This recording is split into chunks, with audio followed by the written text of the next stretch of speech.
Hello dear student, good morning all of you. So आज है 24 नवंबर के करेंट अफेयर में आप सभी का स्वागत है। और आज संडे भी है, तो संडे थोड़ा सा एंजॉय वाला डे हो जाता है स्टूडेंट के लिए भी और जो जॉब करते हैं उनके लिए भी। यहाँ पे हाल ही का गाइस हमारा ऐप भी है, आप इस ऐप को डाउनलोड कर लीजिएगा। इस ऐप पे हम आज ही मतलब थोड़ा टाइम के बाद होगा, 2-3 घंटा के बाद, तो हम वीकली एक मॉक टेस्ट डाल दिए इन 7 दिन में जो भी करेंट अफेयर हम पढ़ाए होंगे उनको आप लोग जरूर दे लीजिएगा और अपना स्कोर चेक कर लीजिएगा किस अकॉर्डिंग आपका तैयारी है। अगर अच्छा खासा स्कोर आ रहा है 70% ज्यादा, तो समझ लीजिए अच्छा खासा तैयारी है करेंट अफेयर में, तब तो ठीक है। नहीं कम आ रहा है तो फिर करेंट अफेयर पे फोकस कर लीजिएगा। कोई दिक्कत है, ये हमारा व्हाट्सएप का नंबर है, पहली बार है, हमें सपोर्ट कीजिएगा, हमारे चैनल को सब्सक्राइब करके शेयर कर दीजिएगा। एंड फिर से अगर हम बात करने वाले हैं आज का करंट अफेयर का पहला क्वेश्चन, अगर हम बात करने वाले हैं तो भारत के जो प्रधानमंत्री है ना, इन्हें फिर पुरस्कार दिया गया। यहाँ पे आप देख रहे हैं, हम लगातार देख रहे हैं, आप लोगों के बीच बता रहे हैं कि आज इनके द्वारा प्रधानमंत्री पुरस्कार दिया गया, आज इस देश के द्वारा दिया गया। और अभी जो दिया गया नरेंद्र मोदी को शांति के लिए पुरस्कार दिया गया है और वो भी अमेरिका के द्वारा पुरस्कार दिया गया। यहाँ पे मतलब भाई एक होता है ना कि अभी इनका समय चल रहा है, भारत के प्रधानमंत्री, एक सबका समय आता है। जब आपका इकोनॉमिक ग्रो होगा ना तो इसी तरह जाता ही रहेगा, जब बढ़ता ही रहेगा, जब घटेगा तो सिर्फ इस तरह घटता ही रहेगा। तो अभी समय है और अच्छी बात है, खुशी की बात है। यहाँ पे ये पुरस्कार देने से हो सकता है एक अलग मैसेज जाए यूएसए और इंडिया के बीच में। हाल ही का शांति के क्षेत्र में रियल में भारत के प्रधानमंत्री कुछ अच्छा काम किए होंगे तो ही तो पुरस्कार दिए यहाँ पे। तो ऑप्शन ए को आप लोग टिक लगा लीजिएगा। अगर आप लोग भी शांति के क्षेत्र में काम कीजिएगा तो आप लोग को भी पुरस्कार मिलेगा। कोई पुरस्कार दे ना दे, हम जरूर पुरस्कार आपको बुला के दे देंगे यहाँ पे, लेकिन काम कीजिए, है ना। हाल ही का गाइस क्वेश्चन 2 यहाँ पे बात करने वाला है। हाल ही में किस देश ने बिल्ली जीन किंग कप, नाम अजीब है ना, चाइनीज फाइनीज नाम है, बिल्ली जीन किंग कप 2024 किताब किसने जीता है? स्टूडेंट को तो याद ही नहीं होगा ना। हाल ही का अगर हम बात करने वाले, ये बिल्ली जीन किंग पल तो मुझे लगा बिल्ली उल्ली से रिलेटेड होगा, कोई गेम वगैरह, लेकिन नहीं, ये बैडमिंटन से है, केवल वो भी महिला के लिए है यहाँ पे। तो नाम याद रख लीजिएगा। और ये जीता है इटली, तो ऑप्शन बी को आप लोग टिक लगा लीजिएगा, बी इस करेक्ट आंसर हो जाएगा पे। हाल ही का ये बिल्ली जीन किंग कप को है ना पहले फैब कप के नाम से भी जाना जाता था, तो ये भी चीज याद रख लीजिएगा यहाँ पे। नौ तीसरा क्वेश्चन देखिए, काफी अच्छा क्वेश्चन है। हाल ही में 9वां अमूर फाल्कन महोत्सव किस राज्य में मनाया जाता है? पर एक चीज तो है यहाँ पे, अब कोई नेता अगर कोई महोत्सव मना लेना तो वो एक पूरा इंडिया से लेके पूरा इंटरनेशनल लेवल तक कवर किया जाता है। लेकिन हम कोई महोत्सव मनाए कि आज मेरी गर्लफ्रेंड का बर्थडे है, उनका महोत्सव मनाते हैं, तो हो सकता है सिर्फ 2-3 दोस्त ही मना पाता है। लेकिन वही अगर नेता उता को बुला के अगर मनवावे तो हो सकता है वो पूरा वर्ल्ड लेवल में मनाया जाता है। तो ये महोत्सव मनाया क्यों जाता है? तो बस इस पक्षी ज्यादा देर तक यात्रा कर लेता है ना, तो इसीलिए इस महोत्सव को मनाया जाता है, और वो भी मणिपुर के द्वारा मनाया जाता है। सोचिए, है ना। तो ये महोत्सव, इसके लिए महोत्सव मनाया था, लेकिन एग्जाम में पूछ लिया जाएगा, इसीलिए मैंने मेंशन किया, काफी एक महत्वपूर्ण है। अमूर फाल्कन महोत्सव किस राज्य ने मनाया? तो कैसे मणिपुर ने मनाई, इस पक्षी के लिए। इस पक्षी का भी नाम अमूर फाल्कन है और सबसे लंबे समय तक यात्रा कर सकती है यहाँ पे, इसीलिए बहुत महत्वपूर्ण है यहाँ पे। नौ क्वेश्चन 5 देखिए, सतत व्यापार सूचकांक 2024 में भारत का कौन सा स्थान रहा था?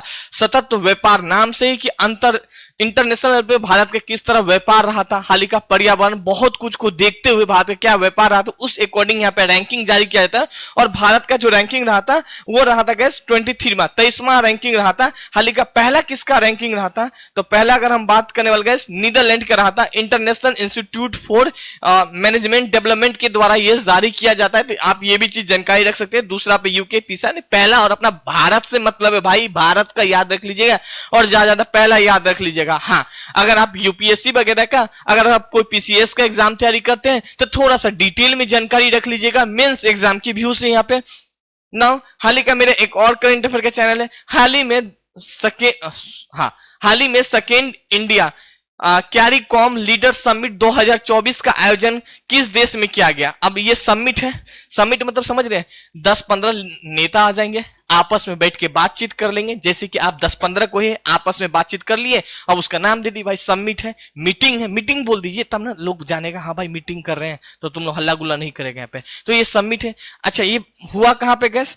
तो अगर हम बात करने वाले ऑप्शन डी को, गुयाना में हुआ यहाँ पे। अच्छा, इस समिट में कौन था? तो जो कैरेबियन देश था ना, वो सब आपस में नेता बैठे थे, बातचीत कर रहे थे कि किस तरह अब है ना इकोनॉमी को, किस तरह बिजनेस को बढ़ाना है, किस तरह दोनों देश के बीच में संबंध अच्छा करना है, किस तरह देश के लिए मतलब क्योंकि हमें अनुभव है बिजनेस के बारे में, तो हम अपनी बातों को वहां पे रख दिए, तो काफी सारे देश को पसंद आ गया, बस उसी को सबमिट बोल दिए। और उसमें कैरेबियन में लगभग 15 ऐसे देश है यहाँ पे, जैसे कि एंटीगुआ है, बार बूडा है, यहाँ पे बरमासा है, मतलब छोटा छोटा देश है जिनका नाम गाम आप लोग सुने नहीं होंगे। तो वो सब देश है, इन सब के साथ आपस में मीटिंग हुआ है। भारत के प्रधानमंत्री भी था, इसीलिए बहुत ज्यादा महत्वपूर्ण हो जाता है भाई, प्रधानमंत्री इन्वॉल्व हो जाना ही अपने आप में एक लहक चक बन जाता है। आपकी शादी में भी अगर प्रधानमंत्री आ जाए ना, तो हो सकता है ये शादी कुछ हाई लेवल का शादी हो जाएगा यहाँ पे, फिर काफी कोई आपको देखेगा यहाँ पे, इंडिया से लेके इंटरनेशनल लेवल तक।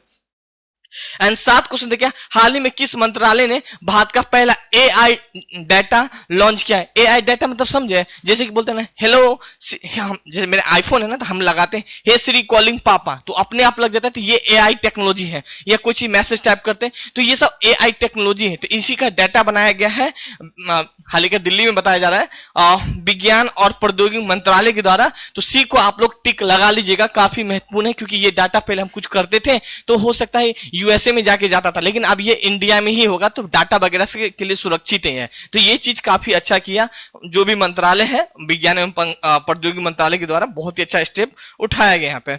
नाउ क्वेश्चन नेक्स्ट देखिए, अच्छा एक क्वेश्चन और है, अर्मीनिया अंतरराष्ट्रीय सौर गठबंधन 104वां पूर्ण सदस्य बन गया। यहाँ पे याद रखिए, पहले 2 देश ज्वाइन हुआ था, भारत और फ्रांस मिलके इनको स्टार्ट किया था अंतरराष्ट्रीय सौर गठबंधन का। यहाँ पे 30 फरवरी 2015 को 30 नवंबर 2015 को किया था, लेकिन होते होते काफी सारे देश जुड़ गया। अब जुड़ क्यों गया भाई? अच्छा लगता होगा तो ही जुड़ा होगा।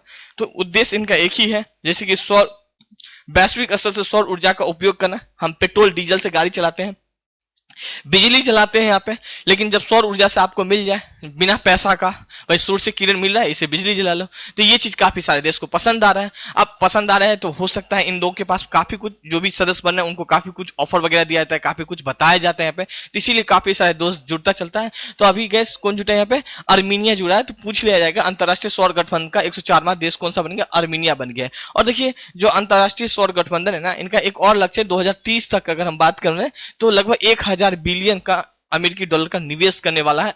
जैसे कि आप लोग सौर ऊर्जा खरीदते हैं ना, मतलब जो भी सोलर प्लेट खरीदते हैं सब्सिडी मिलता है, तो यही सब पैसा से जाता है जो आप लोग के पास मिल पाता है। तो कुछ ये था। आई थिंक आज 8 क्वेश्चन था, काफी अच्छा क्वेश्चन था, अच्छा लगा होगा। थोड़ा शेयर कीजिएगा, हमें सपोर्ट कीजिएगा। हम इसी तरह काफी कुछ मॉक टेस्ट वगैरह भी आपको मिलेगा। हमारा ऐप जरूर डाउनलोड कर लीजिएगा, ऐप पे तो बहुत ही कुछ आपको मिलेगा। Thank you.